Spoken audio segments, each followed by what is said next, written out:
Muchas personas me habéis pedido que hiciera un vídeo sobre el 5G y por qué deberíamos estar preocupados o no por el 5G.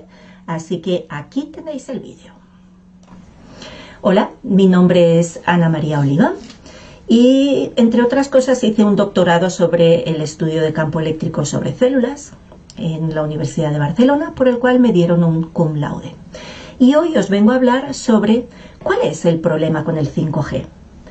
Queremos ver un poquito qué es lo que está ocurriendo ahora y por qué todo el mundo está hablando del 5G y por qué deberíamos haber estado hablando de esto desde hace mucho tiempo. Seguramente te habrás preguntado por qué en este momento todo el mundo está hablando del 5G, porque hay manifestaciones para que el 5G no salga adelante, porque hay gente que te dice, bah, si fuera algo importante ya lo sabríamos.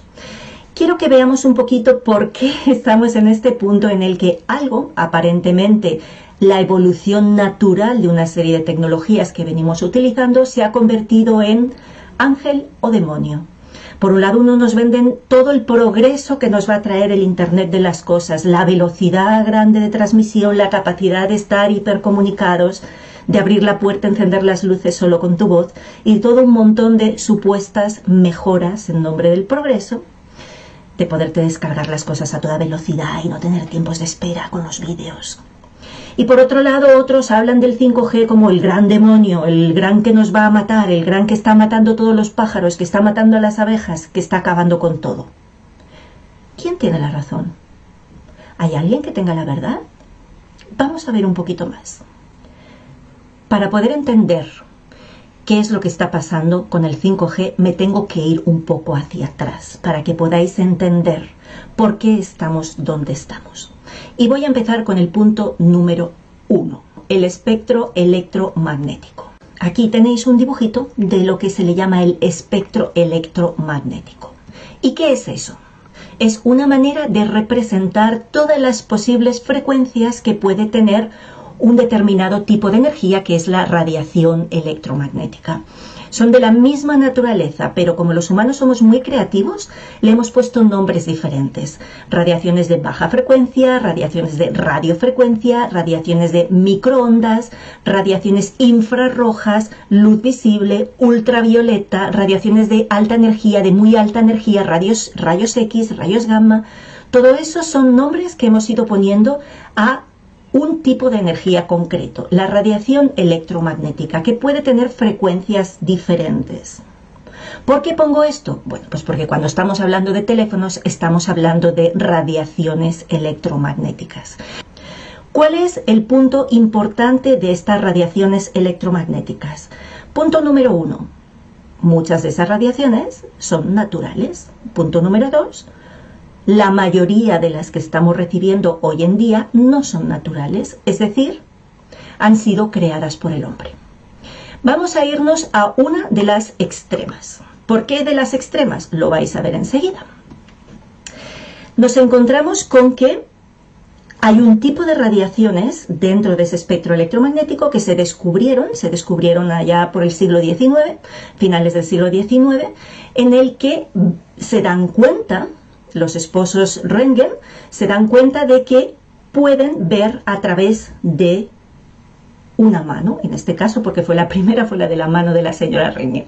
Entonces, ¿qué es lo que ven? Hay un tipo de radiaciones que las llaman X porque no saben cómo llamarlas, porque no la conocen, no saben qué naturaleza tienen, pero se dan cuenta de que eso puede atravesar muchas cosas, pero el hueso no. Y entonces al ponerle una placa fotográfica pueden ver el cuerpo por dentro. Imaginaros lo que significa eso en plenos 1800 y tantos. Curiosamente, los rayos X fueron descubiertos en 1895. En 1887, Nikola Tesla ya había estado diciendo, cuidado, porque hay un tipo de radiaciones, este tipo de radiaciones puede ser nociva para los organismos biológicos. Pero ¿a quién le importa lo que diga Tesla? Si al final, en esa época todavía ni siquiera se habían descubierto ese tipo de rayos por la comunidad científica convencional. Bien, esto para mí es muy importante porque este tipo de radiaciones os podéis imaginar que en cuanto se descubrieron, todo el mundo, ¿qué es lo que hizo? Empezar a utilizarlas. Tuvieron una difusión y una implementación rapidísima, rapidísima, rapidísima, hasta que se empezaron a dar cuenta que la gente se enfermaba.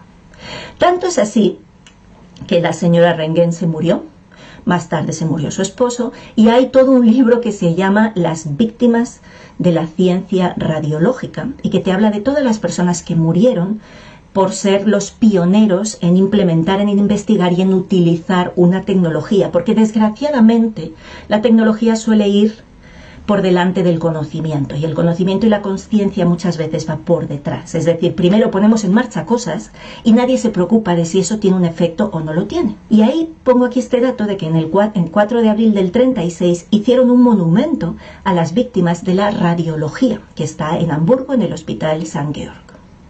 Entonces, esto para mí es un hito importante. ¿Por qué? Porque se descubre un nuevo tipo de energía, se dan cuenta de que tiene unas aplicaciones espectaculares. Imaginaros, ahí pilló la Primera Guerra Mundial y se utilizó muchísimo, muchísimo también, se expandió rapidísimamente, y el caso fue que no habían visto, porque no habían escuchado aquellas voces de aquellos científicos no tan ortodoxos como Tesla, diciendo, cuidadito, que esto va a dañar a todos los seres biológicos. ¿Os empieza a sonar de algo esto? En ese momento empezamos a darnos cuenta de que hay una división en ese mismo tipo de energía que estoy diciendo. Hay una división muy clara. Hay una serie de radiaciones que se llaman ionizantes. ¿Por qué? Son las radiaciones de alta energía que nos pueden ionizar, es decir, pueden cambiar la materia, vamos a llamarlo así, modificar, de manera que producen efectos biológicos muy claros y habitualmente no deseables. Entonces todas esas con el tiempo se dieron cuenta de que tenían la capacidad de dañar y por tanto se empezó a regular. Y ahí tenemos que actualmente se siguen utilizando los rayos X de diferentes maneras bajo una legislación. Sería otro tema ver cómo es esa legislación y si a veces el precio compensa el beneficio. Pero ese sería otro vídeo. Bien, entonces el caso es que a partir de ultravioleta, más o menos, en ciertas gamas del ultravioleta, se empieza a considerar radiación ionizante. Pero todo lo que tiene menos energía que esas radiaciones, la energía va proporcional a la frecuencia, por tanto todas las frecuencias más bajas del ultravioleta, pues no son ionizantes. ¿Y qué significa básicamente que no son ionizantes? Pues que no hacen nada, no pueden arrancar partículas de la materia, no pueden modificar la materia, pues entonces es que no hacen nada. Como mucho, hombre, no hacen nada. Vamos a ver. Todos nos hemos puesto bajo el sol en algún ratito y vemos que nos calentamos. Entonces sabemos que el infrarrojo calienta. Y sabemos que las microondas calientan, porque para eso las utilizamos en el horno. Es decir, no hacen nada. Vamos a decir que básicamente lo único que hacen es calentar. Y entonces ahí empezó uno de los grandes problemas. Se empezó a considerar radiaciones ionizantes.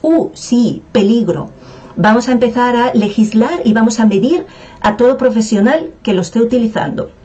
Le ponemos su dosímetro para estar seguros que no se pasan de la dosis. Radiación no ionizante, no pasa nada, porque como mucho va a calentar y ya está. Así que eso lo utilizamos para calentarnos la comida a la hora de comer y se acabó. Y ahora viene el punto 2 que os quería contar, para que podáis entender la historia entera. La primera es que conocieron las radiaciones ionizantes y lo que no era ionizante, como no es ionizante no hay problema. Punto número 2. ¿Cuándo encontramos por primera vez un electrocardiograma? También ahí, hace más de 100 años, a principios del siglo pasado, empezaron a medir señales eléctricas que procedían del corazón, pero curiosamente las podíamos medir por fuera. Eso a nosotros nos parece muy sencillo, no tiene un gran salto mental, pero en aquella época, a pesar de que se conocía la electricidad animal desde Galvani y sabían ya ciertos conceptos de fisiología, todavía no se tenían un desarrollo tan importante, y el hecho de que pudieras medir desde fuera una señal eléctrica que estaba dentro En este caso, fijaros que aquí están las ondas cerca del corazón, no todas, pero en otros casos las ondas se miden desde lugares que ni siquiera están cerca del corazón y a pesar de eso obtenemos esa curva que la conocemos tan bien. Ponen como hipótesis la idea de que si hay una fuente de electricidad dentro y yo lo mido fuera, no parece descabellado pensar que es porque lo que hay en el medio es un fluido conductor. Y esa hipótesis de el cuerpo como un volumen conductor, vamos a decirle, como un globo lleno de un agua saladita, básicamente, eso es lo que ha perdurado hasta este momento. ¿Por qué? Bueno, pues porque era una hipótesis que hace 100 y pico de años era lo único que se les ocurrió, porque no había más conocimiento. Os recuerdo que en aquella época tampoco había conocimiento de qué significaba cada uno de los picos o de los segmentos de un electrocardiograma. Simplemente sabían que si más o menos tenía esta forma, estaba bien, y si tenía esta otra forma, estaba mal. ¿Por qué? Por estadística. Porque por estadística sabían cuáles eran los valores normales. Pero este tema de que las explicaciones aparentemente científicas sean simplemente modelos estadísticos será otro vídeo. De momento, lo que sí sabemos es que más adelante el conocimiento vino a posteriori de la implementación de la tecnología y ahí sí se empezó a entender por qué aparece este complejo, por qué aparece este punto. Pero en fin, lo que yo quería deciros es que el segundo gran problema que tenemos es que se consideró que los cuerpos eran poco menos que un globo lleno de agua saladita. ¿Y por qué eso es un problema?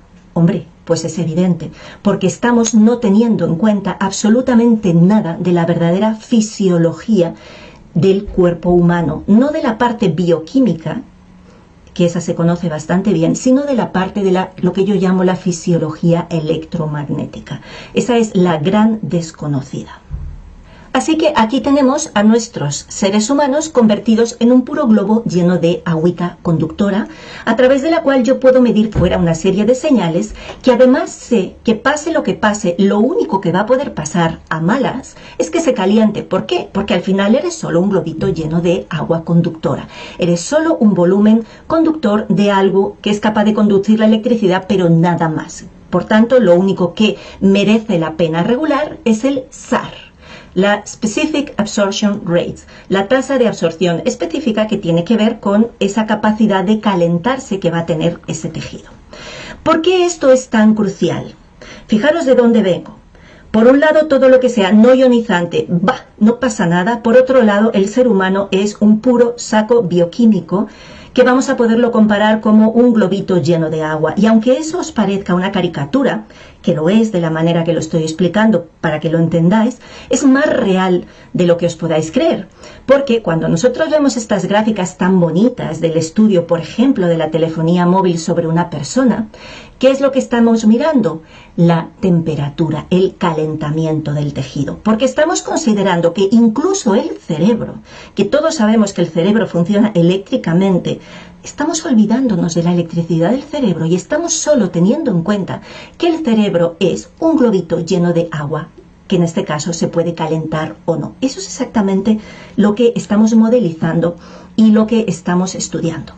Para que veáis aquí, fijaros qué maravilloso. Esto es un Phantom, que es una especie de equivalente, en este caso, de un pecho femenino. Es un Breast Phantom, al cual se le está testando ante microondas. Así que, mujeres, saber que la manera en la que se está testando nuestro cuerpo es comparándonos con una cazuelita llena de agua. Y a partir de ahí estamos viendo qué es lo que pasa, se está estudiando qué es lo que pasa. Pero si esto os parece realmente terrible, que al menos a mí me lo parece, ahora mirar esto. Así es como se estudia el efecto de los teléfonos móviles sobre las personas. Sí, esto eres tú. Una bañera llena de agua saladita. Y así es como se está estudiando si tú vas a sufrir o no algún efecto debido a la radiación de ese teléfono. Es tal cual. Y a veces nos creemos que las cosas son un poco más modernas porque vemos softwares muy bonitos. ¿Qué está haciendo en este caso? Bueno, sí, vamos a decir, hay veces que se hace simulación. La simulación por ordenador, en este caso lo que estás utilizando son capitas. Dices, la primera piel mide tanto y es de este material con esta conductividad, y la siguiente es una capita que va a ser solo de grasita, y la otra es un poquito de hueso, y la otra... Pero es igual, lo único que haces es que en vez de tener un globo lleno de agua, tienes un globo lleno de diferentes tipos de agua, pero lo único que miras es lo mismo. Es si se calienta o no se calienta y cuánto se va calentando en cada una de las partes. No me digáis que no es bastante asombroso. No me digáis que no es sorprendente que lo único con lo que se te compara es como, perdón, una bañerita llena de agua o un globito lleno de agua, como prefieras, como te haga más feliz. Y es que incluso cuando nos vamos a la literatura, y yo de verdad os pido ir a la literatura, no a los medios de comunicación, no a las revistas o los periódicos o al que analiza las fuentes, iros a las fuentes y empezar a mirar qué es lo que se ha hecho y cómo se ha hecho. Sí, veréis que hay un montón de estudios y de metaestudios hechos cuando dicen, es que si esto fuera así ya lo sabríamos. Es que ya lo sabemos, hace mucho que lo sabemos. Tesla lo dijo en el siglo XIX, no le queréis hacer caso, no pasa nada. Vamos a seguir viéndolo una y otra vez. Todas estas radiaciones tienen efectos biológicos. ¿Por qué? Porque no somos globitos llenos de agua. Hay evidencia más que absoluta de cómo todo eso nos está afectando a cada uno de nosotros, en nuestra propia biología, en nuestra salud, día tras día. Así que recuerda, ¿por qué deberías ocuparte de las radiaciones en tu vida? Porque no somos globos llenos de agua que nos podamos calentar o no ante una radiación. Somos seres electromagnéticos. Nuestras células se comunican entre sí utilizando señales electromagnéticas, y cuando les ponemos tanto ruido desde fuera como estamos poniendo, lo que estamos generando es tanto ruido que no hay quien haga nada, que no hay quien entienda qué le está diciendo el otro, que no hay quien pueda seguir una instrucción correctamente, porque el nivel de ruido es horrible. El gran problema de las radiaciones no es el calentamiento, ese es el menos importante. Y es el único que está regulado y encima mal regulado. Lo más importante de las radiaciones es que te rompen la comunicación entre tus células, y dentro de tu propia célula te rompe la coherencia de tus señales biológicas. Y eso es lo mismo que decir te deja débil, te rompe tu capacidad de autorregulación.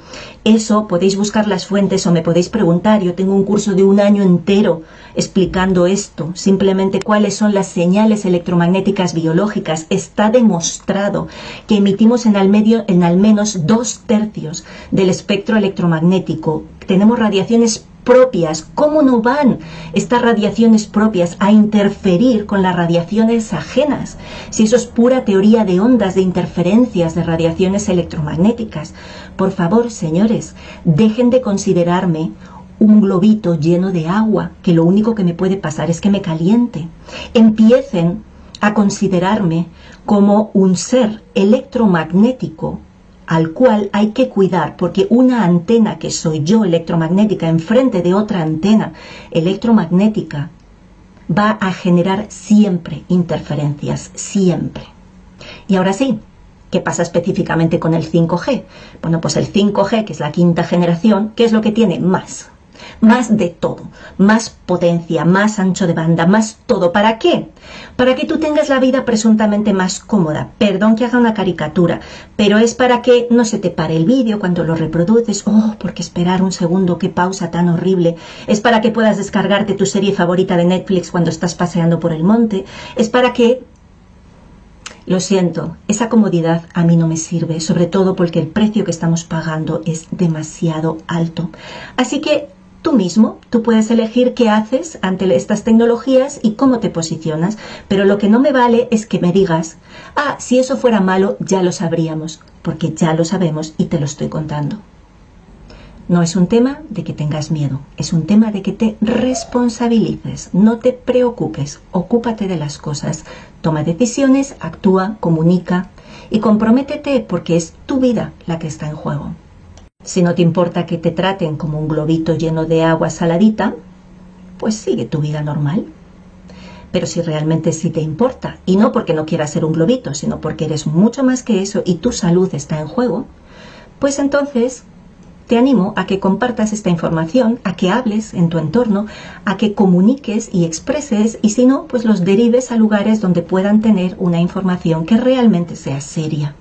Porque estamos ya muy hartos de personas que hablan sin tener ni idea y que encima juzgan a aquellos que simplemente dicen algo que a ellos no les gusta. No, la época de la Inquisición ya pasó.